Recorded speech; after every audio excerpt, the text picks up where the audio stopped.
Pastel FM.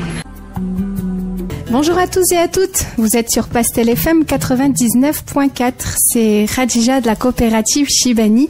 Je suis très heureuse de vous retrouver pour l'année 2025, pour la première émission de l'année 2025 après une pause bien méritée. La coopérative Shibani, pour celles et ceux qui ne connaissent pas, c'est une association basée sur la maison des associations de Roubaix, 24 Place de la Liberté, et qui est axée sur l'accompagnement des personnes âgées sur plusieurs thématiques, donc l'accès aux droits, la mobilité et le bien vieillir. Aujourd'hui, je suis en compagnie de Jade. Bonjour Jade. Bonjour. Et de Amina. Bonjour. Bonjour. Alors Jade donc était stagiaire au sein de la coopérative Shibani et Amina est actuellement en service civique jusqu'en juin 2025. Alors je suis très heureuse de vous accueillir. Il y a de la jeunesse ici sur le plateau pour parler un petit peu de votre parcours, de votre engagement au sein de l'association, de ce que vous avez fait dans l'association, etc. Et puis nous dire un petit peu ce que vous en pensez. D'accord, on est parti. C'est parti. Alors Amina, donc tu es actuellement en service civique à la coopérative Shibani. Est-ce que tu peux nous dire te présenter un petit peu, qu'est-ce que tu fais dans ta vie, tu as quel âge, c'est quoi tes centres d'intérêt, ce que tu veux devenir plus tard. Enfin voilà, on va avoir une petite carte d'identité de Amina Mahi. Ok. Donc du coup moi je me présente, je m'appelle Amina, j'ai 20 ans et je suis actuellement en 3e année de licence en sciences économiques et sociales. Et donc du coup qu'est-ce que j'aime dans la vie? J'aime pas mal de choses, mais j'aime me rendre utile aux autres, d'où le choix de la coopérative Shibani, qui est vraiment un service civique qui m'a permis d'être au cœur d'actions sociales, et c'est ce que je recherchais, surtout que c'est un nouveau public que je n'avais pas encore appréhendé, on va dire. J'ai fait d'autres actions de bénévolat avec des personnes sans abri, des enfants, etc. Mais les personnes âgées, c'est vrai que ça m'intriguait parce que je sais qu'elles sont remplies d'histoires et de leçons. Donc voilà, ça a été l'un des meilleurs choix de ma vie d'avoir été dans ce service civique-là. Merci Khadija. Merci à toi Amina. Jade, donc tu as été stagiaire auprès de la coopérative. Ton stage s'est terminé donc début février, c'est ça? Le 7 février. Présente-toi un petit peu aussi. On va apprendre à mieux te connaître. Alors, du coup, moi, je m'appelle Jeanne-Maïka Legros. Je suis en 2e année de BTS SP3S, donc services et prestations des secteurs sanitaires et sociaux. Du coup, j'ai fait mon stage à la coopérative Shibani, afin de valider mon année, je l'espère. La thématique des personnes âgées, je l'ai déjà abordée en première année parce qu'on a dû mettre en place un projet en groupe. Nous, on s'est axé sur l'isolement des personnes âgées, des seniors, et plus principalement dans les établissements comme les EHPAD. Donc, on a organisé un petit projet qui consistait à écrire des lettres avec des résidents d'un EHPAD pour les envoyer à un autre EHPAD et ainsi de suite faire un échange épistolaire pour que l'isolement soit un petit peu rompu de cette façon-là. Même si ils sont quand même bien entourés, mais au moins ils peuvent communiquer, on va dire, à l'extérieur et rencontrer de nouvelles personnes. Après, sur moi, j'ai toujours été dans les associations. Alors, t'es pas de non, je suis pas de la métropole, Alors, je suis de Ferré-la-Grande, une petite ville près de Maubeuge, et du coup, ça fait maintenant presque 5 ans que je suis sur Roubaix pour les études. Parce que moi, j'ai commencé avec une licence de psycho, et après, je me suis orientée vers le social parce que plus adapté à moi, on va dire. D'accord. Très bien. Alors, tu me disais à la fin de ton stage que t'aimerais bien revenir à l'association en tant que service civique. Alors, je me retourne vers Amina. Toi, tu es en service civique depuis le mois d'octobre. Est-ce que tu peux nous raconter un petit peu comment ça se passe au niveau du recrutement du service civique, pourquoi le service civique, comment ça se passe exactement? Tu es accompagné par une association. Parle-nous un petit peu de cette association et de cet accompagnement aussi en tant que service civique. Alors du coup, moi, pourquoi la coopérative Shibani et pourquoi un service civique? Donc, dans un désir d'avoir un peu d'argent de côté, je me suis dit pourquoi pas faire un service civique, ça peut être pas mal, etc. Surtout que j'ai été, on va dire, poussée par une proche amie à moi qui m'a vraiment vivement recommandé la coopérative Shibani. On salue Soukaina qui était service civique à la coopérative et qui a laissé une très belle empreinte. Bisous à toi, Soukaina. Non, vraiment, Soukaina, elle m'a vraiment donner que les aspects positifs, et pour l'instant je vois que des aspects positifs, des leçons qu'elle avait vraiment pu voir et pu s'imprégner durant son service civique. Et plus que l'argent, ça m'a juste donné envie de goûter aussi à ça et de voir un peu ce que ça fait de vraiment se rendre utile à un public qui a besoin d'aide, a besoin d'un soutien de la part de nous aussi, des jeunes. On a une part à jouer dans ces problématiques-là. Donc le service civique, comment ça se passe? Moi, tout simplement, j'ai été mise en contact par l'intermédiaire de Soukaina avec Khadija. J'ai passé un entretien, ça s'est bien passé. Donc j'ai été par la suite prise. Et voilà, je jongle entre mes études et le service civique. C'est pas facile, mais Khadija fait vraiment tellement d'efforts sur ça que en réalité ça devient le plus facile possible et ça devient vraiment juste un aspect enrichissant dans ma vie. Le service civique, plus qu'un travail, c'est vraiment juste quelque chose de positif. J'ai aucune charge mentale, c'est un bonheur à chaque fois de venir et de travailler sur des projets, etc., etc. Oui, au niveau de ton accompagnement auprès de l'association, alors est-ce que tu peux citer l'association qui vous accompagne, l'association, alors S3S, non, SC2S. Ouais, on va me taper sur les doigts, mais c'est une association qui accompagne et qu'on aimerait bien d'ailleurs recevoir en émission de radio ici, mais qui accompagne principalement des jeunes dans des missions de service civique uniquement auprès des seniors. Donc, tu as un volet aussi formation autour de ça. Est-ce que tu peux nous en parler un peu plus? Alors oui, pratiquement tous les mercredis depuis quelques mois maintenant, on a des formations avec cette association-là qui nous permet de mieux appréhender nos interactions avec les personnes âgées. En ce moment même, on parle vraiment du développement personnel, de nous, comment appréhender nos émotions et notre gestion des émotions. Et c'est un accompagnement, je trouve, nécessaire.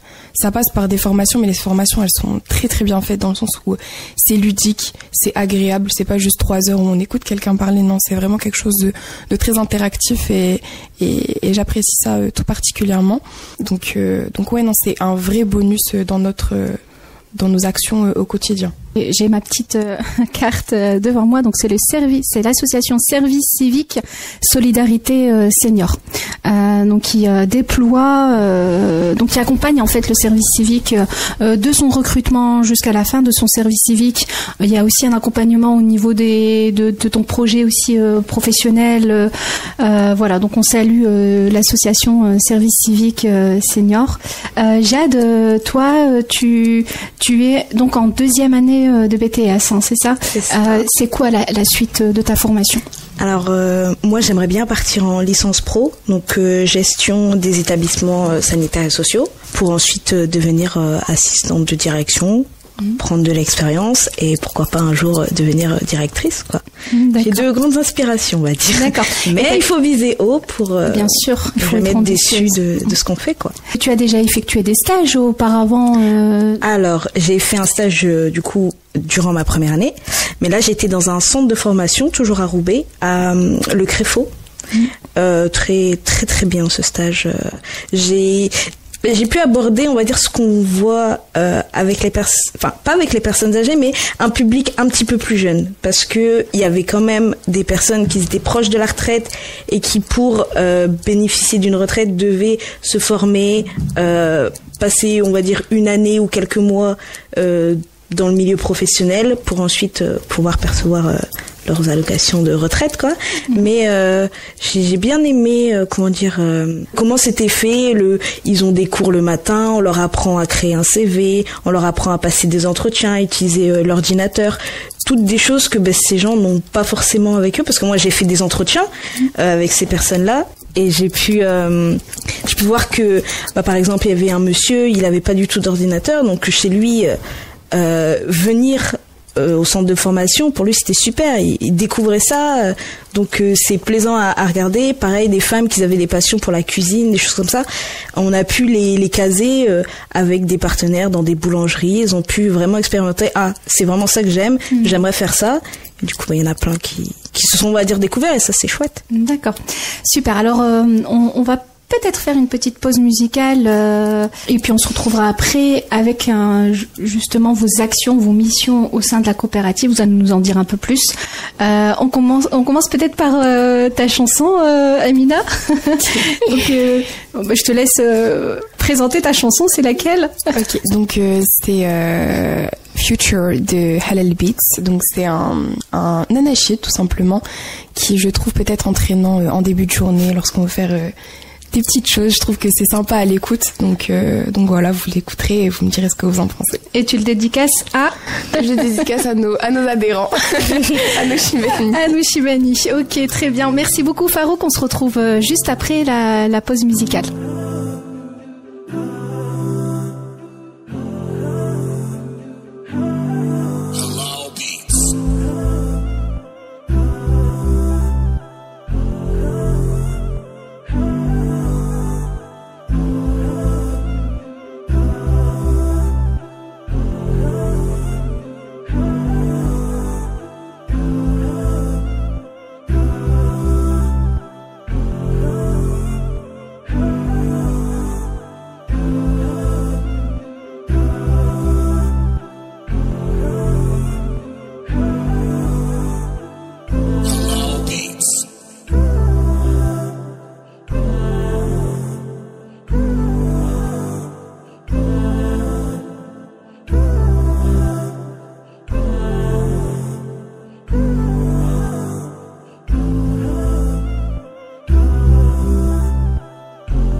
De retour sur les ondes de Pastel FM 99.4 dans l'émission Shibani, accompagner les personnes âgées. Je suis en présence de Amina Mahid qui est service civique au sein de l'association et de Jade Naïka-Legros qui a été stagiaire à l'association et qui viennent partager un peu leur expérience, leur ressenti, leur relation, enfin avec voilà, ils viennent un peu partager leur expérience au sein de l'association. On a fait une petite partie de présentation. On va maintenant s'intéresser à ce que vous faites, à ce que vous avez fait au sein de l'asso. Peut-être Amina, peut-être que tu peux revenir sur présenter un peu ta mission principale au sein de l'asso, qui est la livraison de paniers de légumes, la préparation et la livraison de paniers de légumes avec notre partenaire El Kajet. Donc c'est exactement ça. Moi j'ai été responsable du coup de ce projet-là depuis le début de l'année. Donc l'objectif c'est bien évidemment de distribuer des paniers de légumes bio. Donc comme l'a dit Redja avec notre partenaire El Kajet, à Roubaix aussi. Pourquoi ce projet-là? Il y a une réelle volonté à ce que nos seniors mangent mieux, que cet accès-là soit facilité par la livraison et surtout on rentre dans une problématique actuelle du qu'est-ce qu'on mange concrètement, est-ce que c'est forcément sain pour nous, etc., etc. On est sûr que ces légumes-là sont bio, donc ils proviennent d'un système de production qui est très bon pour la santé. Et forcément, les seniors n'ont pas ce réflexe-là, vu que ça n'a pas été quelque chose qui a été très normalisé dans leur génération de faire ça. Donc nous, on est vraiment des acteurs qui tentons de leur donner cette habitude de mieux manger pour avoir une meilleure santé forcément et un meilleur goût au niveau des plats parce que la qualité se reflète même à travers les goûts. Donc qui peut bénéficier de ces paniers légumes bio? Il faut être adhérent bien sûr chez nous, donc à la coopérative Chibani, avoir un quotient familial de 1 200 € ou moins, être âgé de 60 ans et plus et surtout habiter à Roubaix. C'est pour une question de praticité, c'est plus facile pour livrer. Donc, est-ce que je rentre tout de suite dans le détail Alors, oui, peut-être juste une petite précision. Nos adhérents ont plutôt une relation, plutôt saine aux légumes, à la cuisine, parce que c'est des personnes qui cuisinent. C'est pas forcément des personnes qui vont dans des fast-food ou qui sont dans ce genre de consommation, en fait, rapide et voilà. Et puis le but, en fait, de cette action des paniers de légumes, c'est de leur permettre d'avoir accès à des produits de qualité biologique avec une traçabilité à moindre coût. Peut-être on en reviendra un peu plus tard. Donc comment ça se passe? Alors on va se mettre vraiment en situation. Je suis Khadija, j'ai 60 ans, j'habite Roubaix, mon quotient il est de moins 1200. J'aimerais bénéficier et puis j'ai des difficultés aussi. Alors oui, parce que c'est aussi une précision que tu vas aborder, mais j'ai des difficultés à marcher et je peux pas me rendre à El Khajet. Comment ça se passe? Alors moi déjà, je vais contacter, donc je vais te contacter, je vais essayer de créer un premier lien avec toi pour essayer d'expliquer un peu le fonctionnement, etc. Je vais t'expliquer tout simplement le fonctionnement. Moi, je vous contacte le samedi pour vous donner la composition des paniers. Pourquoi je dis des paniers? C'est parce qu'on a deux types de paniers. On a le panier qui coûte 2,50 €, donc qui correspond à une valeur de 10 € à El Khajet, et le panier à 5 € qui, lui, correspond à une valeur de 15 €. Donc, l'objectif derrière ça, ça va être de vous communiquer un peu la composition des paniers pour voir si ça vous intéresse cette semaine, si vous voulez plus de carottes, plus ci ou plus de ça. C'est pas des commandes personnalisées, à part pour celles qui ont des problèmes de santé. Je sais que je pense à une Chibani qui a des problèmes de diabète, donc j'évite de mettre des patates douces par exemple dans son panier parce que je sais que elle peut pas forcément les consommer. Donc donc j'évite de mettre des patates douces par exemple. Il peut y avoir des spécificités comme ça. Donc après vous avoir envoyé ce premier message, souvent j'ai celles qui prennent automatiquement un panier chaque semaine. Je sais ce qu'elles veulent, donc c'est déjà fait. Et pour celles qui ça dépend chaque semaine, elles décident si elles veulent ou pas aujourd'hui et quel type de panier elles attendent pour cette semaine. Donc après ça, le lundi à 9 h, j'envoie un message à Simon, qui lui s'occupe de commander les légumes nécessaires pour les paniers. Et tout se passe le mercredi. Après ça, donc le mercredi, j'arrive à El Khajet. Bon, ces dernières semaines, j'étais accompagnée par Jade, une aide précieuse pour moi, parce que c'est un peu physique, mais c'est un moment super parce que, notre partenaire El Khajet est composé de bénévoles et je pense à Anne par exemple. Je peux dédicacer Anne, qui nous accompagne, qui nous donne les meilleurs conseils, qui s'y connaît mieux, c'est ses légumes, donc elle sait de quoi elle parle. Et moi, par exemple, c'est pas quelque chose que je connaissais particulièrement. Bon, maintenant, je commence à avoir un peu ma culture, mais elle me conseille, elle me donne des astuces pour la cuisson, etc., que moi je peux donner ensuite au Chibani. Donc je pense à la betterave par exemple. donc voilà. Ensuite, après avoir fait les paniers, ce qu'on fait, c'est que on va se rendre directement chez les Chibani. Donc j'ai un circuit qui est clair et précis sur Roubaix. Donc c'est fait exprès pour optimiser mon temps, pour passer plus de temps avec nos Chibani. Arrivé à la porte, donc je toque, je donne le panier. Là, on a deux types de Chibani. Celles qui veulent parler, donc qui sont aptes à discuter avec nous, qui veulent discuter avec nous, et celles qui, au contraire, veulent se contenter juste d'avoir le panier distribué. C'est une très très bonne chose aussi. Donc je sais maintenant que j'ai fait plusieurs livraisons, je sais avec qui je vais pouvoir passer plus de temps et avec qui ça va être plus rapide. Donc voilà. Qu'est-ce que je peux dire d'autre? C'est un moment d'échange avec celle avec qui je peux parler plus longtemps. C'est un moment que j'apprécie énormément et je vais pas vous mentir, c'est le moment que j'aime le plus. C'est un moment d'apprentissage pour moi. J'apprends beaucoup d'elle. Je ressens beaucoup de reconnaissance elles ont beaucoup de reconnaissance envers nous, sauf que c'est plus, enfin moi personnellement j'ai plus de reconnaissance envers elles parce qu'elles m'apprennent beaucoup de choses. Elles nous traitent comme des princesses, comme si on était leurs filles. Combien de Chibani, genre je repars pas d'une livraison sans des choses dans les mains. Si c'est pas des chewing-gums, ça va être des canettes d'Oasis, c'est pas des canettes d'Oasis, ça va être des dates. Bref. La générosité à la roubaisienne. Vraiment, c'est impressionnant et c'est peut-être juste un geste, mais pour moi ça veut dire beaucoup. Et c'est un moment où on va discuter de la vie. Souvent, je prends vraiment le temps d'axer la discussion sur elles, comment elles se sentent, si elles sont pas trop fatiguées, comment ça va la santé. J'ai des Chibani qui ne peuvent pas se déplacer à El Kajet, qui souffrent. Je dis qu'ils souffrent parce que ça se voit même sur leur visage qu'elles sont pas bien. Elles sourient, elles sont adorables, mais on sent qu'il y a une souffrance derrière. Et nous, notre but, c'est d'apporter un peu de lumière dans leur journée et d'avoir un grand sourire, ne pas les accabler dans ce mal-être et d'être là pour les accompagner au mieux. Et je leur dis toujours, vous avez mon numéro, n'hésitez pas, n'importe quelle heure vous avez besoin de quelque chose, parce qu'il y a plus qu'un lien de je te livre, tu récupères le panier, il y a un réel lien qui se crée, ça devient la famille en fait. Il y a un lien très très proche que j'aime particulièrement. Donc c'est le meilleur moment de la semaine, c'est le moment où on discute avec elles, qu'est-ce qu'elles font avec les légumes, comment elles l'ont cuisiné. Des fois elles me disent qu'elles n'aiment pas trop ça. Je suis tu peux la semaine prochaine mais ça. Donc je leur fais plaisir. Quand je sais qu'elles veulent des fruits, je vais faire en sorte de mettre des poires ou des pommes, etc. etc. Mais c'est un moment très jovial et je les apprécie tout particulièrement. Merci beaucoup Amina. Petite précision aussi qui a son importance, ce sont des légumes de saison. Oui. Ah oui. Donc il y a aussi toute cette éducation aussi autour de la saisonnalité des légumes. On va pas trouver des tomates et des concombres en décembre, janvier. Peut-être que parfois tu as eu des demandes de ce type-là et puis c'est aussi voilà.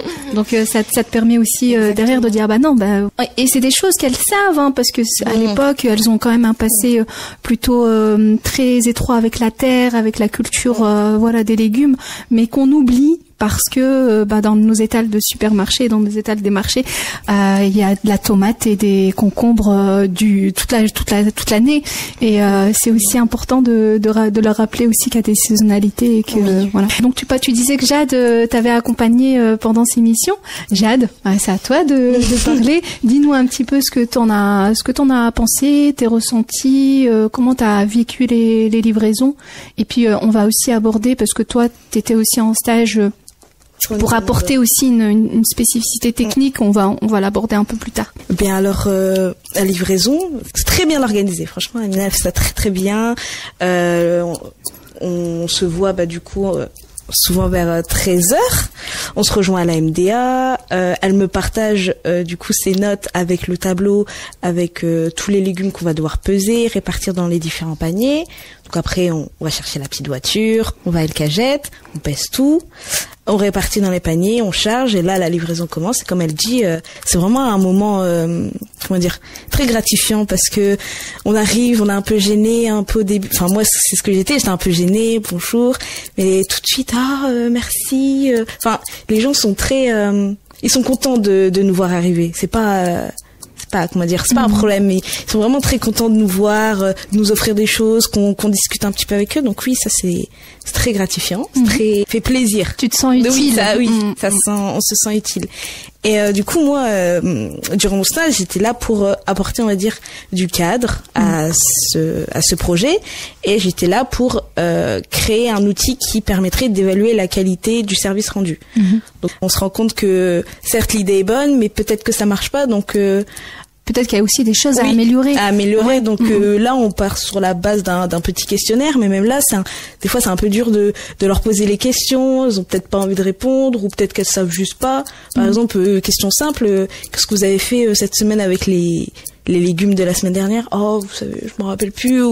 Donc on a des données, on va dire, un peu floues, mais on sent qu'il y a un réel impact, que elles sont vraiment contentes de se dire, bon, j'ai peut-être une charge en moins, j'ai pas besoin d'aller faire mes courses, je vais bien manger des bons légumes de saison, donc ça c'est super cool.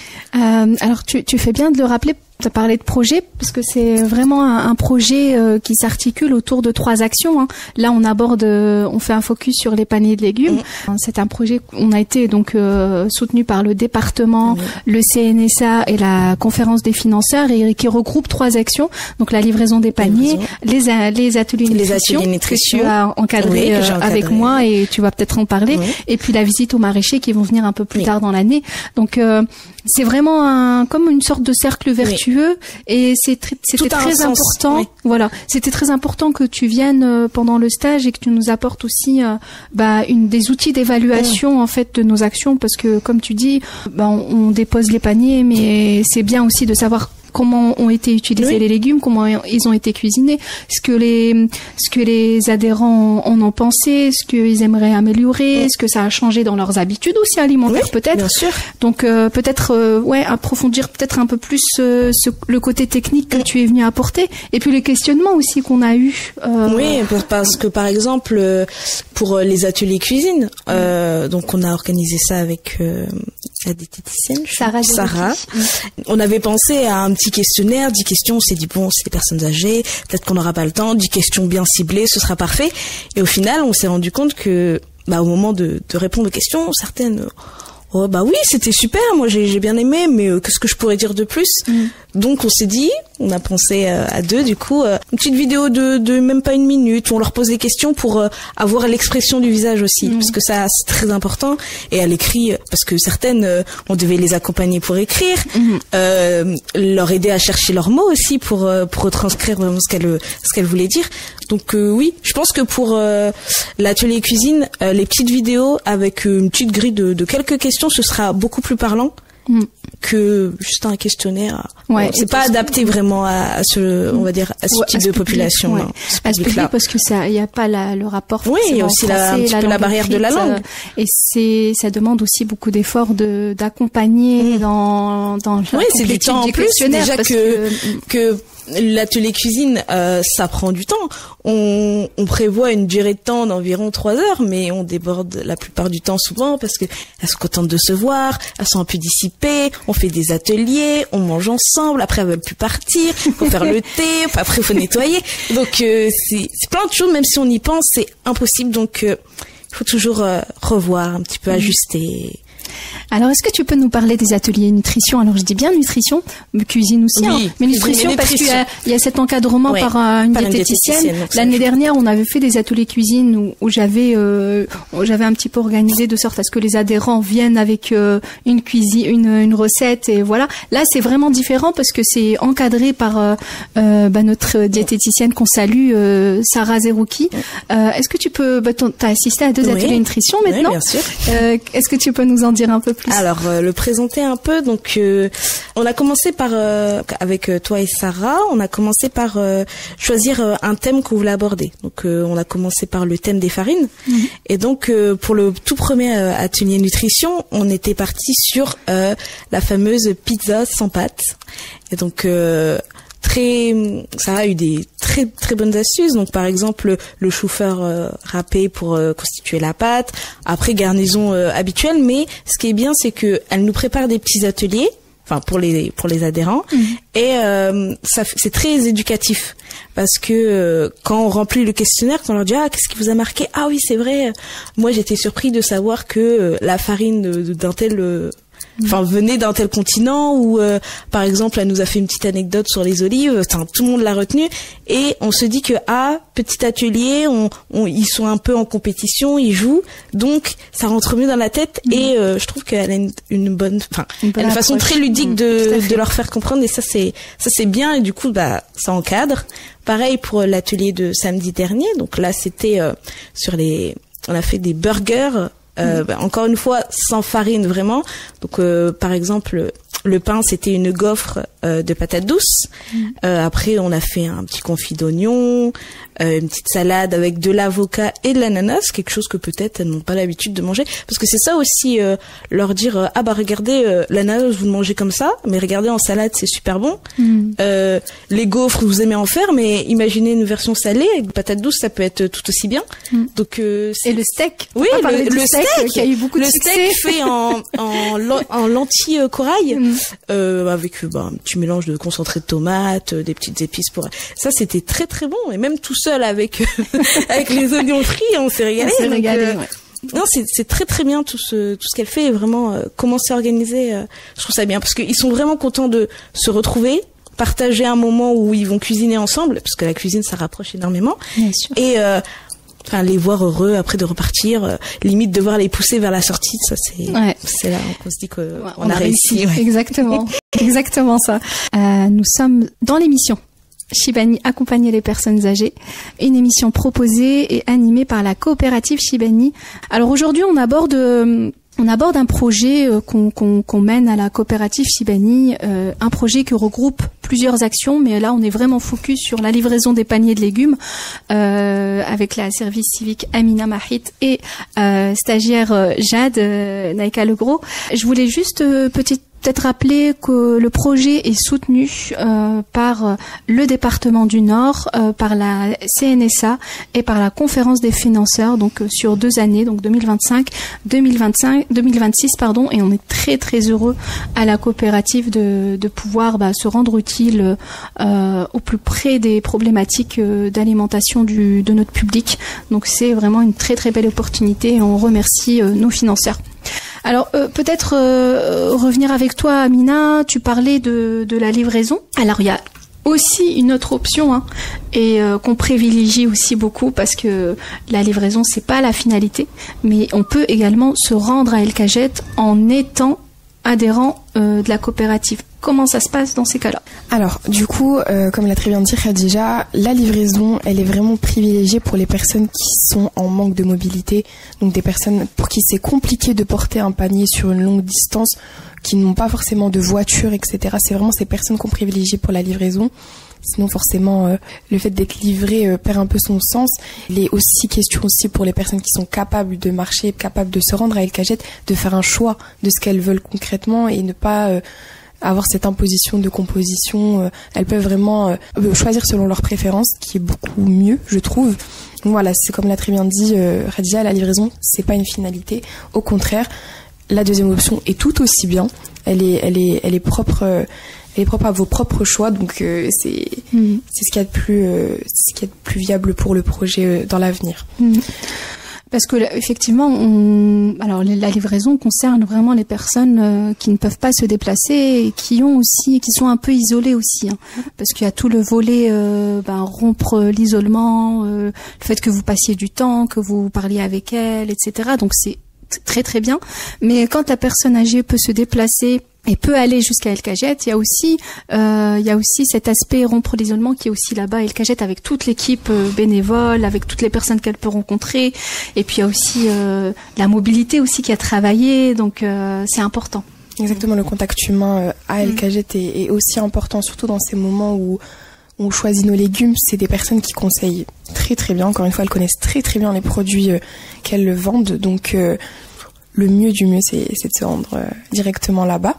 Et alors à cette occasion, on a prévu une petite réunion d'information et puis tu peux nous en parler un peu plus, la réunion, je te laisse introduire. Ça aura lieu le jeudi 20 mars à El Kajet entre 14h et 16h. Ça va être un moment pour nos Shibani et nos adhérents d'avoir un moment de compréhension aussi de tout le système, de comprendre comment ça fonctionne concrètement et que ça se résume pas à juste des messages et un passage de panier, et que derrière il y a d'autres partenaires comme Bio Hauts-de-France qui est un partenaire d'El Kajet, qui sont des acteurs aussi dans le financement des paniers. C'est important pour eux de mesurer qu'en réalité il y a beaucoup plus d'acteurs qu'on le pense, et pas juste Amina qui vient livrer les paniers à droite à gauche. Donc ça va être un moment d'échange aussi, un moment où on va écouter les problématiques de nos adhérents, essayer de comprendre ce qu'ils n'aiment, ce qu'ils n'aiment pas. C'est un moment essentiel et qui est vivement recommandé. Ça sera de 14h à 16h. Je sais pas si je l'ai dit. Et ce sera à El Kajet. Jade, toi tu n'es plus stagiaire à la coopérative. Non. Il faut que tu reviennes. Alors c'est quoi la suite là pour toi?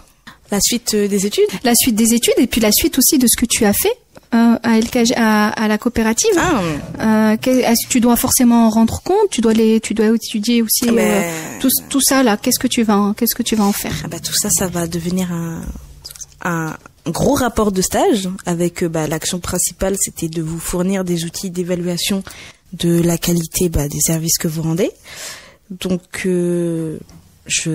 je vais obtenir mon BTS. C'est sûr. Du coup, après, je vais, comme j'ai dit, je vais faire une licence pro gestion des structures administratives pour ensuite, après, j'aimerais bien travailler. Donc, je sais pas encore exactement, j'ai pas envie de partir dans une clinique parce que côté médical, ça m'intéresse pas trop. J'aimerais bien rester dans le côté social, accompagnement à la personne. Donc là, encore, je sais pas encore. Tu tâtonnes encore un peu. Non, je sais pas encore. Mais pour ma licence pro, être bénévole chez vous, ce serait super bien. On t'accueille avec plaisir, hein, au vu de la qualité de ton travail, de ton investissement, de ton engagement, ton sérieux. Ouais. Ah oui, tu vois, j'ai toute une liste là. Donc non, on t'accueillera avec plaisir. Qu'est-ce qui t'a le plus marqué, aussi bien dans la livraison des paniers de légumes et dans les ateliers nutrition? Qu'est-ce qui t'a vraiment, ça t'a peut-être changé aussi de regard sur les personnes âgées, ou en tout cas qui t'a marqué? Alors, moi, les personnes âgées, je les côtoie quand même assez souvent. Enfin, je vis vraiment à côté de chez ma mamie, donc je la vois. Et ta mamie qui a quel âge? Elle va avoir 90 ans cette année. Elle va très très bien. Elle, par contre, elle n'aurait pas besoin de la livrer. Ouais, elle pourrait se déplacer. Oui. Ah, c'est génial. Fait du Qigong, quelqu'un de très actif. Très actif. Donc, les personnes âgées, c'est un public que je connais, que j'apprécie parce que, sont gentils, Et elle s'appelle comment, ta mamie? Ta mamie, elle s'appelle Ginette. D'accord. Et alors, c'est quoi son secret ou ses secrets pour rester aussi en forme à 90 ans? Parce que tu me dis qu'elle se déplace, elle fait encore des activités. Parce que, non, mais c'est vrai, on a, dans les adhérents qu'on accueille, par exemple, il y a parfois cette croyance de se dire oui, je suis âgée, je fais plus rien. Je suis âgée, je suis fatiguée. Je sais pas si je vais venir à l'atelier parce que tu vois, il y a ce truc là de se dire ça et ta mamie elle a 90 ans, elle bouge encore. Oui. Et alors c'est quoi ma mamie elle a, on va dire, beaucoup de chance, elle a eu 5 enfants, elle est très très bien entourée. Donc certes elle n'a pas le permis. Voilà. Mais elle a besoin de quelque chose et un de ses fils qui va venir. Elle a besoin de quelque chose, sa fille va venir. Donc pour ça, elle est très entourée. Et ma mamie, elle a travaillé chez les personnes. Elle était aide ménagère, elle s'occupait des enfants. Et elle n'a malheureusement jamais passé le permis. Donc elle a toujours fait du vélo. Donc elle pense que c'est grâce à ça qu'aujourd'hui elle peut encore marcher. Et elle fait encore du vélo à son âge là? Non, plus de vélo. Plus de vélo. Mais il y a quelques années, on a été à Amsterdam, on faisait au moins 8 km par jour l'été quoi. Waouh. Parce que nous on était fatigués quoi. Mais donc il y a cette activité physique l'activité, autour du vélo, aussi le fait d'être bien entouré, ça donne envie de faire des choses, de se dire c'est-à-dire tu es âgé mais regarde j'ai des petits-fils, j'ai envie de les porter, j'ai envie de les voir un peu grandir quand même. Ouais. Donc il y a la force de vivre aussi, je pense. Ça me rappelle un petit peu ce terme de mort sociale qui a été étudié et quantifié par l'association des petits frères des pauvres. Et c'est vrai que ça participe aussi à être bien entouré. Ça fait qu'on a envie de vivre plus longtemps, de vivre de nouvelles choses, que si on est seul, que personne, on se dit bon. Il y a des personnes qu'on livre à l'association qui n'ont pas forcément beaucoup d'interactions de toute la semaine, hein. D'où l'importance de vraiment de nouer ce lien et de prendre le temps de parler avec elles. Amina, toi tu as des personnes âgées autour de toi? Alors moi j'ai mon grand-père. Mon grand-père qui ne veut pas rester en France et qui se rend à la moindre occasion du coup dans mon pays d'origine, le Maroc. C'est là où il a trouvé sa paix. Et il a quel âge? Mon grand-père, il a maintenant 83 ans. 83 ans. Ouais. D'accord. Il est encore dynamique, on va dire. C'est quelqu'un de très chill. Voilà. Comme je racontais aux filles la dernière fois, mon grand-père, du coup, il a un problème auditif. Il entend pas très bien. Et dès qu'on fait des réunions de famille et que il en a un peu marre de nous écouter, il le retire avec grand plaisir. Donc on sait qu'il faut plus lui parler. Donc non, mon grand-père, c'est quelqu'un de très apaisé, quelqu'un mais qui est toujours très dynamique, hein, c'est un vrai homme d'affaires. C'est vrai qu'au Maroc, on a pas mal d'hectares, on va dire, d'oliviers. Donc, il a son business, c'est-à-dire produire de l'huile d'olive. Wow. Il chapeaute le tout. Il a ses khaddam, comme on dit au Maroc, ses ouvriers.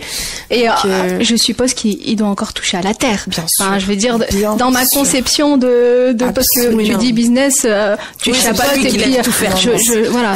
C'est des personnes qui mettent encore la main à la pâte, c'est exceptionnel. Nous, dans le Rif, on appelle ça le phera. Donc c'est un peu le jardin. C'est un havre de paix pour moi, je vais vous le dire très sincèrement. Il touche, je n'ai pas vu mon grand-père depuis que je suis toute petite ne pas être auprès de la terre, auprès de ses olives. Il n'y a pas que des olives, hein. Il y a des grenades, il y a des citrons, il y a tout. Donc vraiment, il est toujours, s'il n'est pas là pour arroser, il sera là pour enlever les mauvaises herbes, etc., etc. Même s'il est accompagné par pas mal de monde, comme ses enfants, etc. Lui, son moment, c'est son moment. Des fois, il se rend à la prière du matin, donc vers 4h, 5h du matin, il prend la route pour y aller, pour y travailler directement. Ouais, je pense que la terre, ça conserve, parce que ma mamie, elle a toujours fait un jardin vraiment. L'année dernière, ses tomates, c'est vraiment son truc, mais ouais, elle a toujours. Même des fois, je dis non, je vais faire le motoculteur, non, avec sa petite bêche, puis elle y va. C'est fou parce que là, vous parlez de deux figures de personnes âgées qui sont plutôt bien conservées, qui ont encore beaucoup d'activités, donc et qui ont deux particularités, hein, celle d'être bien entourées. Donc on travaille dans l'association à tout ça, au fait de rompre l'isolement, et puis ce contact aussi avec la nature, avec la terre. Je trouve ça exceptionnel comme témoignage. Essentiel. Même moi, hein, je suis jeune, mais pas mal d'années. Moi, les moments que j'aime le plus, c'est quand je me rends dans ce lieu-là. Parce que je sais que je suis déconnectée complètement du rush de la vie de tous les jours. Donc je les comprends honnêtement, de garder ce contact et ce lien fort avec les choses essentielles, les choses primaires. C'est essentiel, je pense, surtout quand on arrive à un certain âge. D'accord. Et pour continuer un petit peu la discussion, c'est quoi, comment vous voyez, vous, le traitement, ou en tout cas la place des personnes âgées dans la société française? Qu'est-ce qui vous interpelle? Qu'est-ce que vous avez envie de changer? Parce que vous êtes quand même, vous êtes très jeune. Bon là, moi je suis plus âgée que vous, mais vous êtes quand même, porteur un peu d'espoir pour l'avenir. Donc qu'est-ce qui vous interpelle? Qu'est-ce que vous avez envie de changer? Qu'est-ce qui vous révolte aussi? Donc moi, dans un premier temps, les premières problématiques que j'ai connues par rapport aux personnes âgées, c'était dans mon année de terminale. Donc j'ai fait de la SES et on a abordé la question de l'agisme. Donc cette discrimination à l'emploi que les personnes âgées subissent. Donc ça a été le premier aspect que j'ai commencé à m'y interroger, parce que c'est la première problématique d'un public visé qu'on abordait à l'école. Donc c'était le premier aspect théorique. Et au fur et à mesure du temps, je n'avais pas un grand intérêt dans le fait de pousser mes recherches dans l'aspect théorique de tout ça, et j'ai commencé à regarder en réalité qu'est-ce qui se passait autour de moi, et des histoires qui sont à briser le cœur, honnêtement. Surtout nous, maghrébins, africains en général, on a une certaine culture, le respect de l'ancien, l'accompagnement. Nos pères ou nos mères arrivés à un certain âge, on ne les met pas dans des maisons de retraite. Même on s'en occupe jusqu'à la fin. Rien contre. Même si on a vraiment rien contre, hein, c'est juste comme vous pouvez. Une différence en fait de culture. Et moi, quand je me suis rendu compte qu'en réalité, dans l'Occident, c'était quelque chose qui était plus normalisé, ça m'a ouvert les yeux sur d'autres problématiques. Donc le fait que certaines personnes âgées se sentent très très seules. Je pense à une de nos Chibani. Michel. Michel, quand on la livre et qu'on quitte le pied de sa porte, elle attend qu'on rentre dans la voiture pour nous faire coucou. Et ça me rappelle tellement un agissement que ma grand-mère faisait. À chaque fois qu'on partait, elle prenait le temps d'être à la fenêtre et de nous regarder et de nous dire au revoir. Et de voir Michel faire ça, c'est comme si, je sais pas, genre ta grand-mère, elle attend que tu partes et que tu sois bien dans ta voiture pour t'envoler pour te faire coucou. Et c'est des personnes qui sont seules, c'est des personnes qui sont parfois un petit peu malheureuses, on le voit dans leurs yeux, hein, on n'a pas besoin d'en rentrer dans les détails. Parfois elles se sentent vides, elles ont plus un grand intérêt parce qu'elles font pas grand-chose. Et Dieu merci, à Roubaix, j'ai l'impression qu'il y a quand même pas mal d'actions. Je pense à Michel, encore une fois, qui bouge beaucoup. Elle fait du tricot. Elle est accompagnée par d'autres associations qui viennent la chercher, qui l'emmènent faire des activités, qui reviennent. Donc je pense que la grosse problématique, c'est l'isolement. L'accès au droit. Je pense que Redja s'y connaît beaucoup mieux que moi à ce sujet-là, mais on n'est pas informé sur nos droits déjà nous en tant que jeunes. Alors en tant que personne âgée, c'est avec la fracture numérique aussi qui est en train de s'accentuer. C'est dur. C'est très dur. Et je vais essayer déjà d'approfondir d'autres problématiques. L'agisme, un sujet très très important, cette discrimination qui touche pas malheureusement des personnes âgées qui n'ont pas, sont encore capables pour certaines de travailler. Par exemple, une personne qui se fait virer à 45 ans et qu'on lui dit tu vas te démerder, on va dire, pour trouver quelque chose, alors que cette personne a envie, elle a de l'expérience, elle a quelque chose à apporter. Donc je trouve ça dommage comme toutes les autres discriminations, mais encore plus quand c'est des gens qui ont déjà vécu énormément de choses. La question de l'isolement, on en avait parlé, vrai que les jeunes se sentent, on va dire, délaissés, mais les personnes âgées aussi sur certains points. Par exemple, les jeunes, on le voit, travailler en même temps que les études, essayer d'avoir de l'argent, vivre tout simplement, c'est très difficile. Donc une personne âgée, je pense que il y a certains points qu'on a énormément en commun, aussi un peu le mépris de...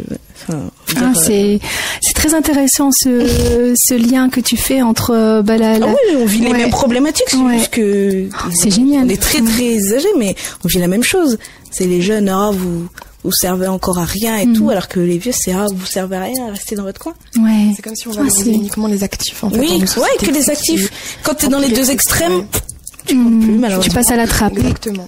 Wow. On raboche ça souvent et puis. Tu vois, j'avais pas vu les choses comme ça, ce parallélisme entre les personnes, la place des jeunes et la place des personnes âgées. On l'a vu en cours, donc je sais un petit peu. Et puis aussi vous le vivez aussi, vous êtes en plein dedans. Parce que on va partir du principe que parce qu'il est jeune, il est vaillant, il va bien faire les trucs, mais peut-être pas l'expérience. Il aura peut-être besoin d'une personne un petit peu plus âgée pour lui apprendre des choses, et inversement, peut-être que la personne jeune va lui apporter des choses. Parce que c'est comme nous on le voit.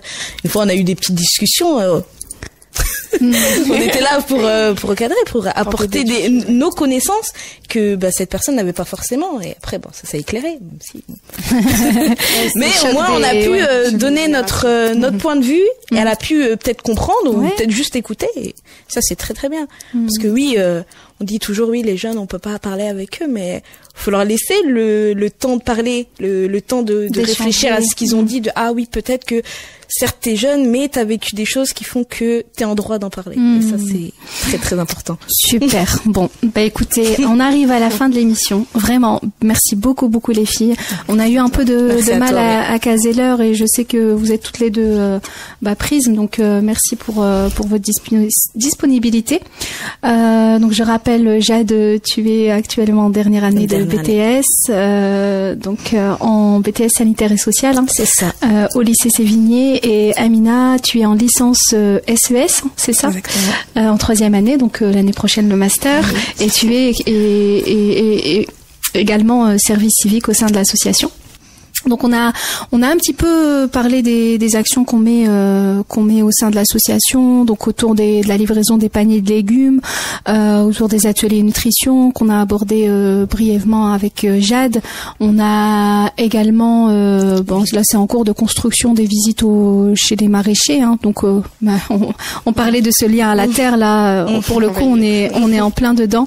Donc c'est un projet qui est soutenu, je le rappelle, par le département du Nord, par le CNSA et par la conférence des financeurs. Nous sommes en partenariat avec El Caget, avec Anne, avec Sarah. Avec Sarah aussi, oui c'est vrai, Sarah Zerouki, donc diététicienne nutritionniste. On est en train de peaufiner le partenariat pour d'autres actions.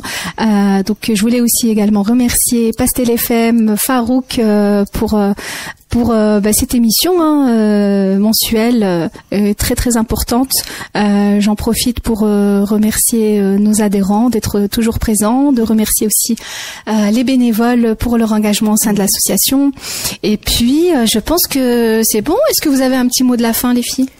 Juste prenez soin de vous, prenez soin de votre santé mentale, votre santé physique et tentez d'être la meilleure version de vous-même chaque jour. Super. Tu l'as placé. Jade, un petit mot de la fin? Tout comme Nina, et essayer de rester le plus entouré possible. Ouais, exactement.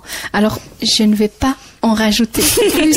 Je pense qu'on va s'arrêter là. Merci beaucoup pour votre intervention super intéressante.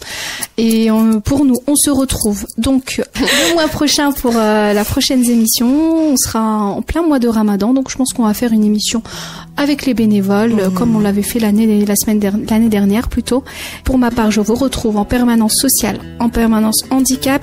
N'hésitez pas à me contacter au 07 55 62 48 59. Merci Farouk.